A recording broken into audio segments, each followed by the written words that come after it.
Hey everybody, welcome back. This is Miss Faye and this is my world. Okay, today's message is heal or repeat that destructive cycle. Heal or repeat that destructive cycle. Okay, before we get started, I want to say welcome. Welcome to the channel. Welcome to all of the new viewers, all of the new subscribers, and welcome to you who have been with me from the beginning. I really appreciate you. Now, those of you who are new to this channel, I will answer your relationship questions. So at the end of the video, I'll show you a link where you can send in your questions, and I will either answer them privately through the email, or I will share them online with the collective, and it can be your decision. Now, those of you who are interested in these caps, they are available in my online store, and you'll find a link in the description. Okay, now it's time for our daily affirmation.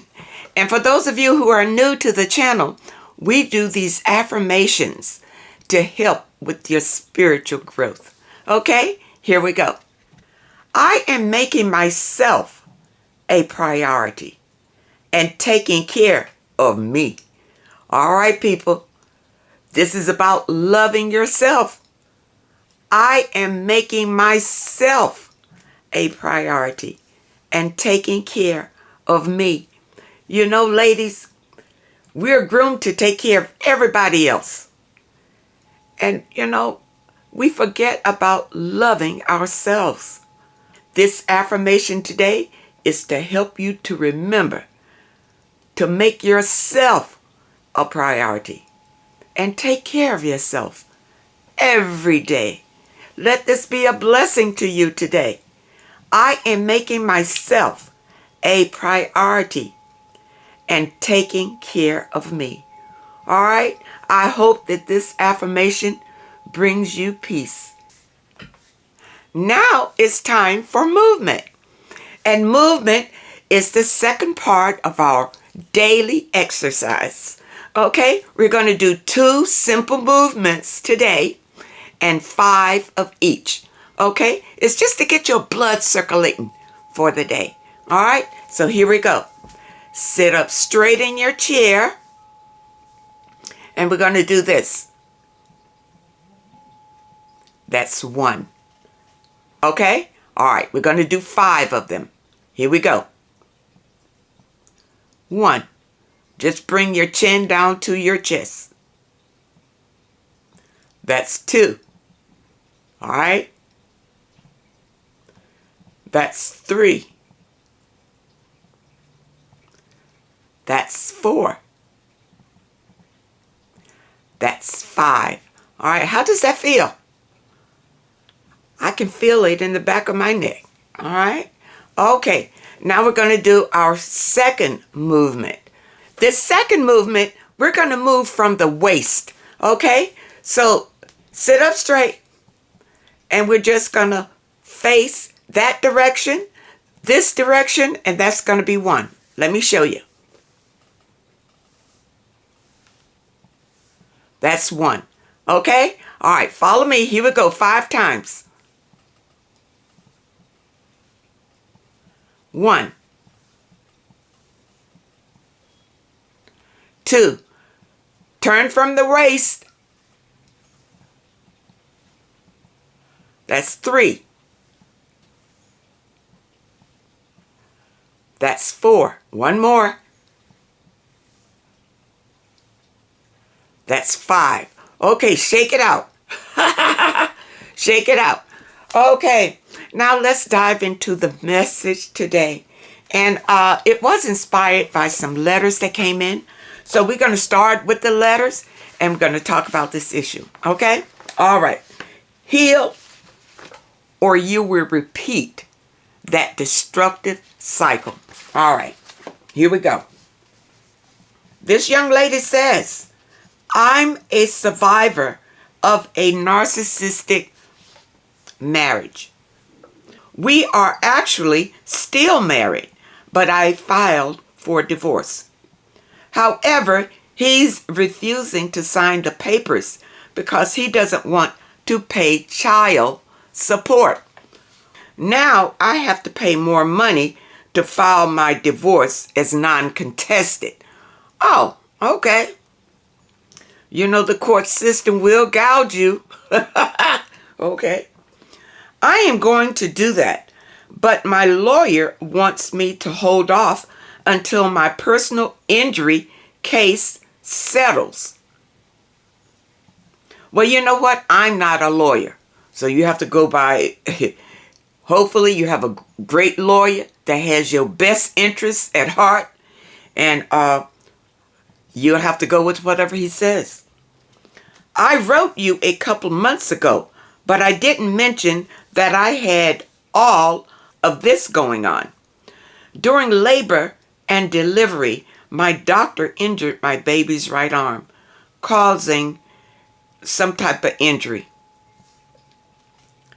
They said he was going to be 8 pounds, but he was actually 11.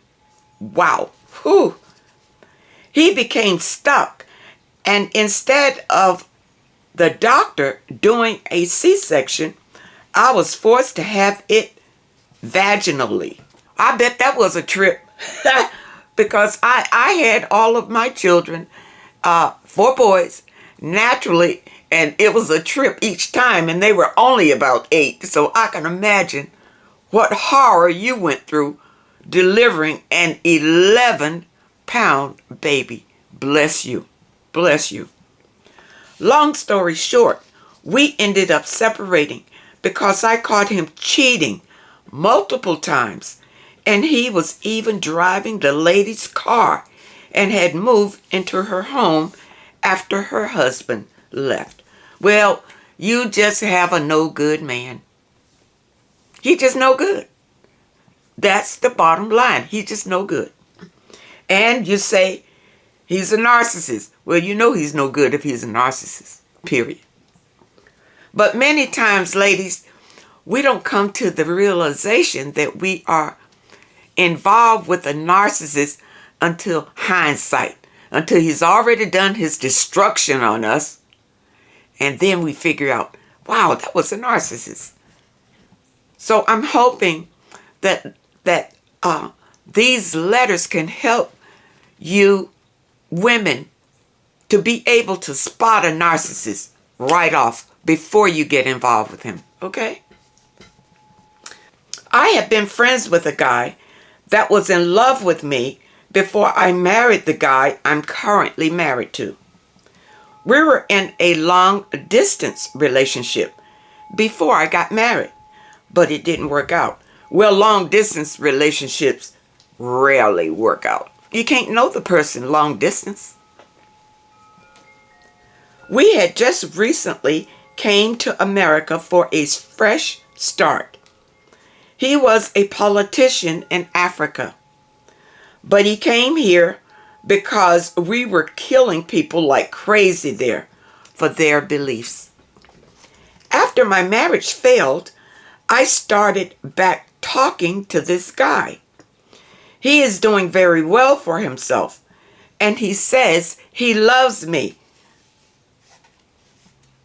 All right, this is the guy that you had the long distance relationship.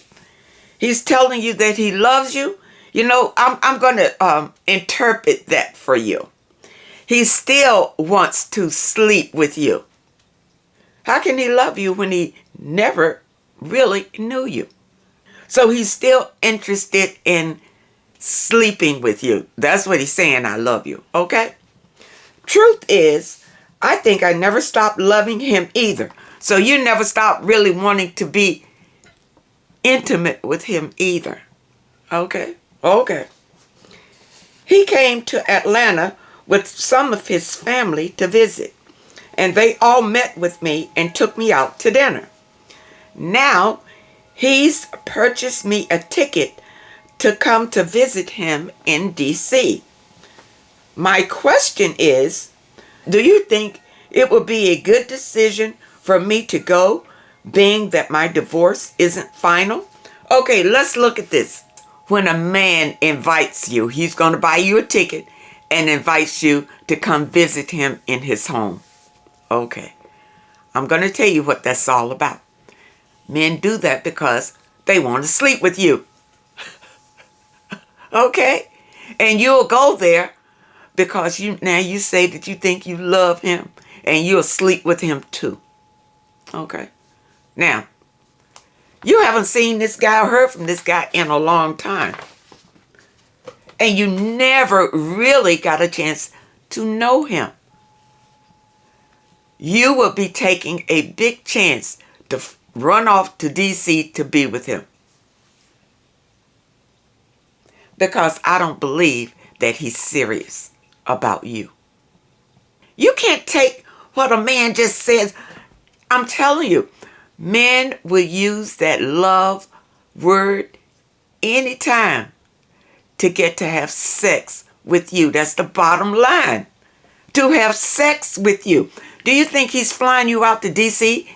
to take care of you? To provide for you? Maybe to marry you? No. He's flying you out there to have sex with you. Okay? He remembers, that you all had some kind of little something. So it's about sex. I don't plan on having sex. It doesn't matter what you plan. If you accept his ticket out there, I'm pretty sure it's going to happen. Unless he rapes you. You accept his ticket. Sex is on the menu. You can't go out there thinking that he's not going to pressure you for sex. One way or the other, he plans to get it. Okay? But it's been over 2 years since I did. It doesn't matter. It doesn't matter if it's been 10 years since you did it with him. He still wants it. And that's why he purchased this ticket for you. Okay. Should I wait until my divorce is final or just go? What does your divorce have to do with you running out here creating another soul tie with another man who is probably another narcissist? Okay? He's probably another narcissist, just like the one you're leaving. And I'll tell you why. Because you have not taken time to heal or break the soul tie from the guy you're divorcing. You're just hopping into another relationship. And I'm going to tell you, he'll probably turn out to be a narcissist. Because that's the energy that you are putting out. Okay? Should I ask him that we not have sex if he tries? That's not going to work. I'm celibate. I don't want to do the wrong thing. Well, don't go. Send him back his little ticket and forget about him. Period. I got married in 2020 and have been separated for 2 years. Good. And I hope that you have been celibate for that time, or at least a year in that time. Okay. Now this is the thing. If you have not been celibate for at least a year from divorcing this man, you say separated, but that doesn't mean that, he wasn't over there dipping and dabbing or you going out with somebody else or whatever. But if you have been celibate for at least a year, you have a chance at a new relationship. But this man right here, no, it's starting out on the wrong foot. It's starting out wrong. He should be making plans to come to your city that maybe, you can visit with him in a restaurant or something, and he goes on to his wherever and you go on to your whatever. This is the time to get to know him, because in your long distance relationship, you didn't really get a chance to know him. You couldn't have, You couldn't have. It's impossible to get to really know a person in a long distance relationship. Okay? You need to spend quality time together. You need to be able to see him in different environments. How he handles stress. How he handles his problems. Does he pay his bills? Is he responsible? All these things. You can't know that long distance. You understand? That's what I'm saying. You don't know this man. This man is a no-go. I say no. Do not accept his invitation to go to D.C. And I hope, I hope that you haven't gone yet. But no, it'll be a bad idea. He's only inviting you to come up and have sex with him. Listen, I'm telling you from experience. This is from experience. That's all he is thinking. Sex. That's it. He's not thinking of, a relationship with you yet. But if you go there thinking in your mind, I'm not going to have sex, you can forget that. If you go, sex is on the menu. And if you don't have sex, he's going to be angry. He's going to be angry. Okay? Because that's the reason why he's inviting you to D.C. All right? I hope that you understand the message. And I really hope that it helps you. It's good that you are celibate. And I hope that during your celibate time that you're on your spiritual path. Okay? Which means that, we do our affirmations here every day, which is great. And we do our movement, which is part of it. Now, what you need to do is your meditations. And hopefully you have been doing that. If you have not, you need to start doing it now. I'll tell you why. During your meditations, it will steer you in the best direction for you. It will steer you toward your better good. See, on your spiritual path, your intuition will guide you. And you'll get these intuitive messages that, don't go. It's not a good idea.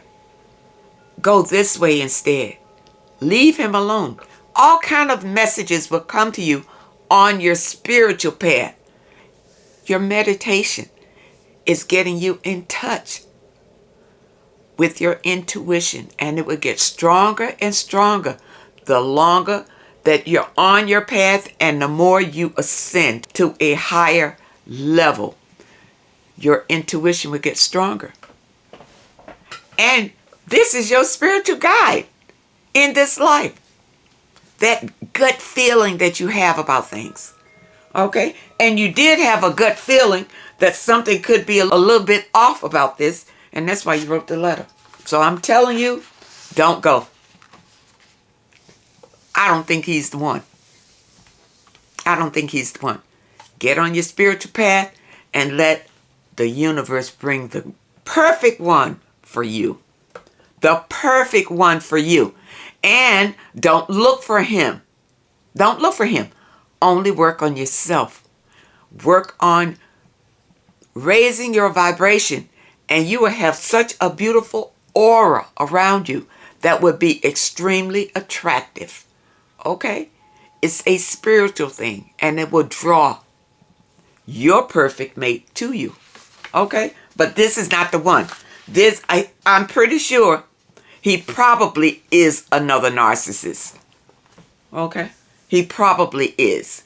And I think you need to be weary of that. So take your time.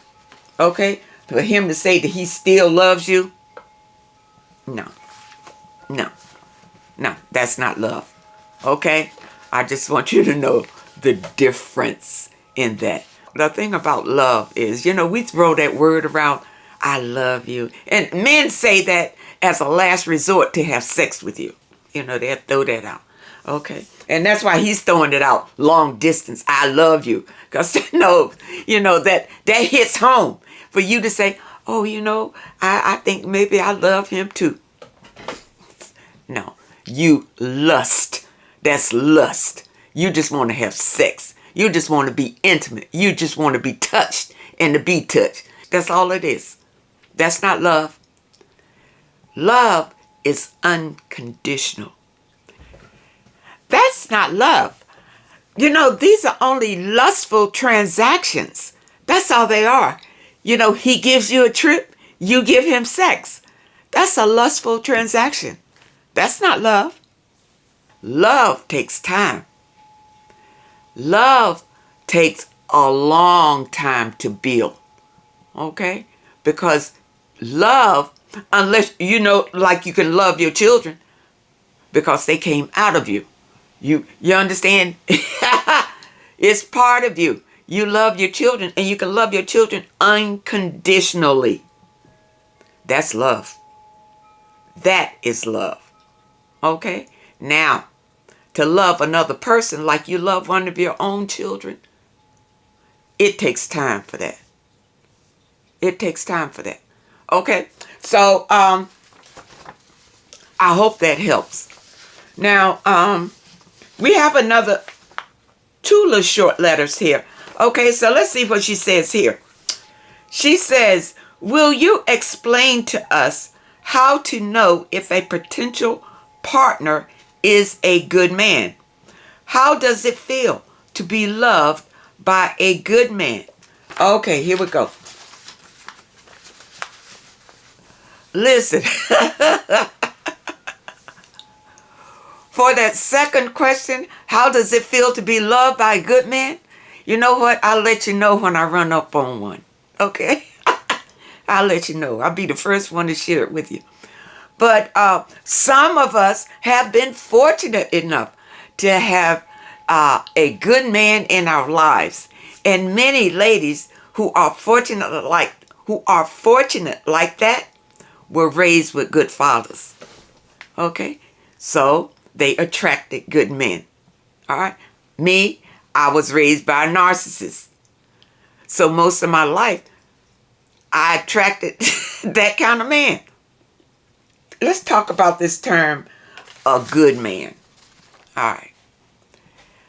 The term is relative, which means that everybody has their own perception of what a good man means to them. Okay? The good man for me is not going to be what you perceive as a good man. It's only through your perception. So when you are visualizing a good man, you know what your requirements are that make you feel like it's a good man. I don't need to tell you that. I can tell you what I perceive as being a good man, but it may not be the same thing that you perceive. For me, a good man would be a man with integrity, a man with status, a man who has culture, a man who has experience in life, a man who is a leader. You understand, I know what my qualifications of a good man are. But somebody else's qualifications may not be that. Okay? For you to ask that question, you need to sit down with yourself and decide what a good man is to you. And write it down if need be so you don't forget. Write down what you perceive to be a good man for you. All right? And then put it out into the universe. But now when you put it out there, what will happen is men will come your way, but they may be coming to teach you lessons, to build you up if you pass these little tests toward the man of your desire. Okay, Let me explain that again, because that can get a little confusing to people who are not on the spiritual path yet. Okay? On your spiritual path, all right, you have this desire. You want this type of man in your life. Okay, he's sitting right here. All right, all right. Okay, here he is. Now, here you are, right here. So now you want that man up there. Okay? Because when we visualize what we want, it's always better than what we're currently attracting. Okay? That's normal. Okay, so here you are. You want him and he's over there.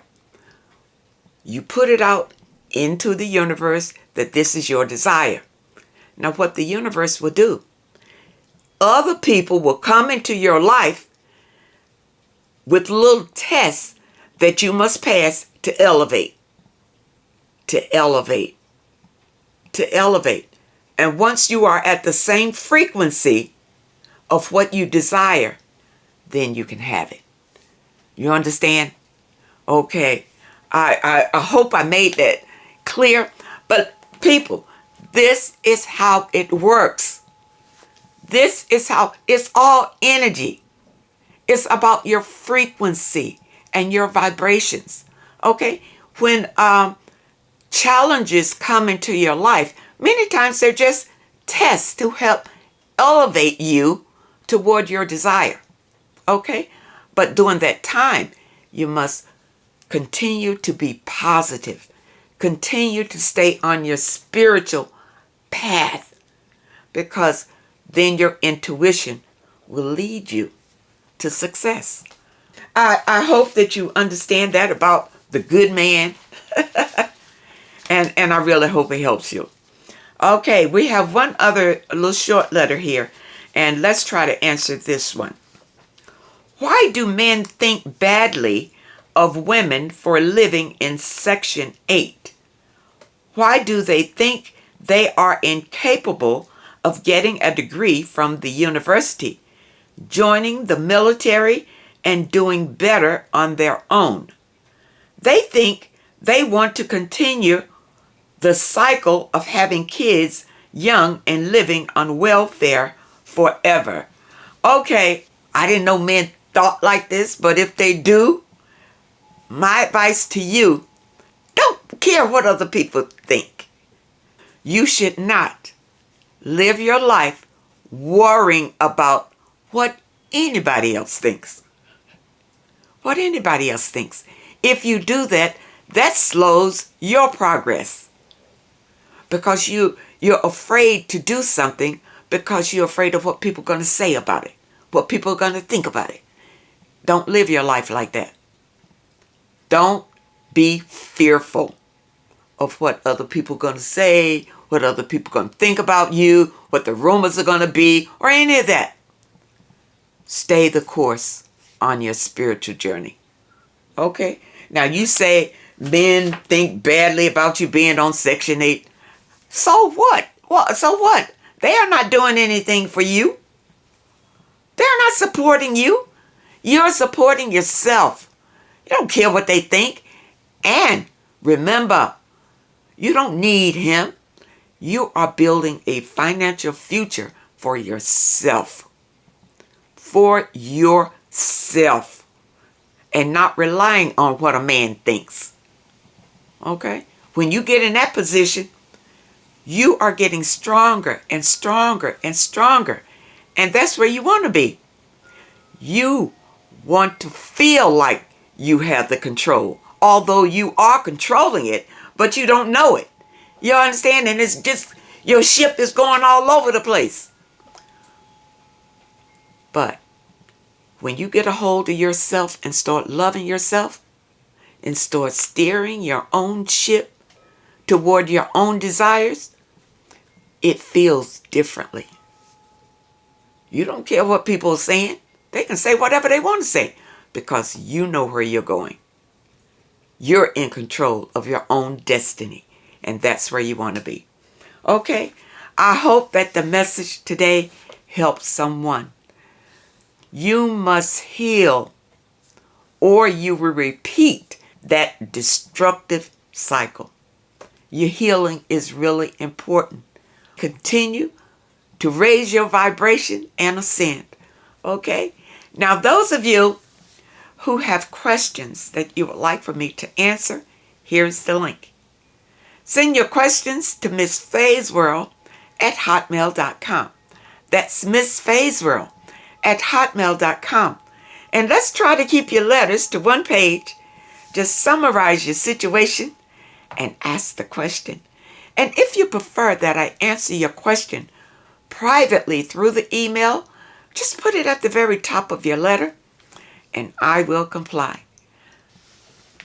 Now, as a special thank you for supporting this channel, I will be giving away a deck just like this one.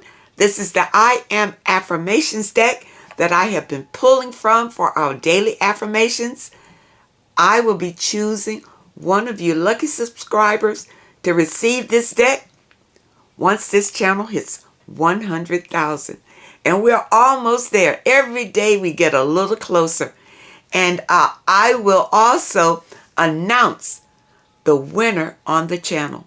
So keep watching and good luck to everyone. I'd like to thank you so much for your comments and your letters. I really appreciate all of you. And a very special thank you to those that leave a donation. I wish you all well and much happiness, and I really hope to see you next time.